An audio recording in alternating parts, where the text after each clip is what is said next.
তিন ব্যক্তি দিয়া জাহান্নাম উদ্বোধন করবেন। আওয়াজ করে বলেন কয় ব্যক্তি? আরো জোরে বলতে হবে, কয় ব্যক্তি? তিন ব্যক্তি। এর মধ্যে এক ব্যক্তি হচ্ছে আলেম। কোন আলেম? যেই ব্যক্তি নিজে এলেম শিক্ষা করেছে এবং অপরকে শিক্ষা দিয়েছে, ওই ব্যক্তিকে ডাকা হবে।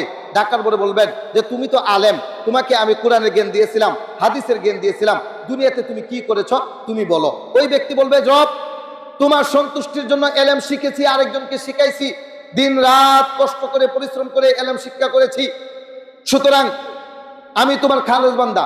আল্লাহ বলবে যে না, তুমি মিথ্যা বলেছ, তুমি তো দুনিয়াতে এলেম শিক্ষা করেছো, তোমাকে মুফতি সাহেব বলবে, বক্তা সাহেব বলবে, কারি সাহেব বলবে, বড় মাওলানা বলবে, সুতরাং দুনিয়াতেও তো তোমাকে এটা বলা হয়েছে, তোমার আশা তো পূর্ণ হয়েছে। ওই ব্যক্তিকে, আলেমকে জাহান্নামে নিক্ষেপ করবে। দ্বিতীয় আরেকজন ব্যক্তি, শহীদকে ডাকা হবে।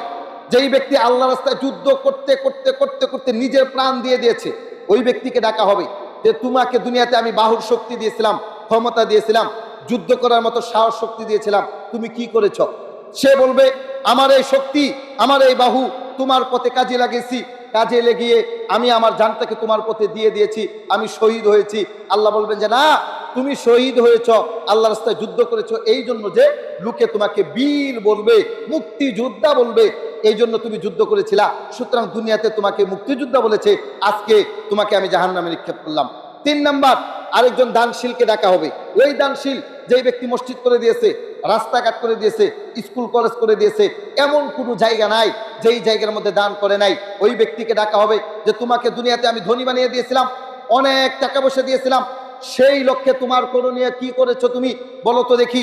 তখন সেই ব্যক্তি বলবে, আল্লাহ, এমন কোনো পথ নাই, এমন কোনো রাস্তা নাই, এতিম মিসকিন অসহায় মসজিদ মাদ্রাসা কলেজ ইউনিভার্সিটি প্রত্যেকটা জায়গার মধ্যে আমি দান করেছি, আর এটা তোমার সন্তুষ্টির জন্য বলেছি। না, তুমি মিথ্যা বলেছ। কেন মিথ্যা বলছ? তুমি দান করেছো এই জন্য লোকে তোমাকে দাতা বলবে, দানবীর বলবে, অমুক মিয়া এত দান করে এই জন্য মাইকিং কইরা জাকাতের টাকা দিয়েছ, সুতরাং এইটা তো শোনাই হয়েছে, তাকেও জাহান্নামে নিক্ষেপ করা হবে।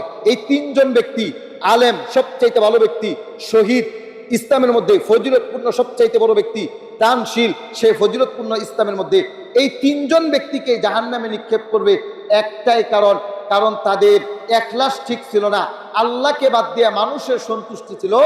বড় বড় তিনটা কাজ করার কারণেও, তিনটা আমল করার কারণেও তাদের নাজাত হয় নাই, জান্নাত হয় নাই, তাদেরকে জাহান্নামে নিক্ষেপ করেছে। কারণ হচ্ছে একটাই, তারা আল্লাহকে বাদ দিয়ে মানুষদেরকে সন্তুষ্ট করেছিল।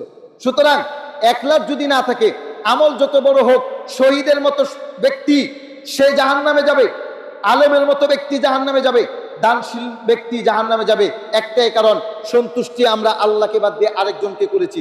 সুতরাং আমরা যত কাজকর্ম করব, মানুষের সন্তুষ্টির জন্য নাকি আল্লাহর সন্তুষ্টির জন্য? আরো জোরে বলতে হবে, কার সন্তুষ্টির জন্য? এই যে মাহফিল কার সন্তুষ্টির জন্য? মসজিদ করব কার সন্তুষ্টির জন্য? মাদ্রাসা করব কার সন্তুষ্টির জন্য? একজনকে ভালোবাসবো, দেখাশোনা করব, এটাও হবে কার সন্তুষ্টির জন্য? আল্লাহর সন্তুষ্টির জন্য। তাহলে আল্লাহর সন্তুষ্টির জন্য যা কিছু করা হয় সেটাকেই বলা হয় ইবাদত। ওই যে আয়াত করেছিলাম, এই আয়াতের ব্যাখ্যা এখানে এসে দিলাম।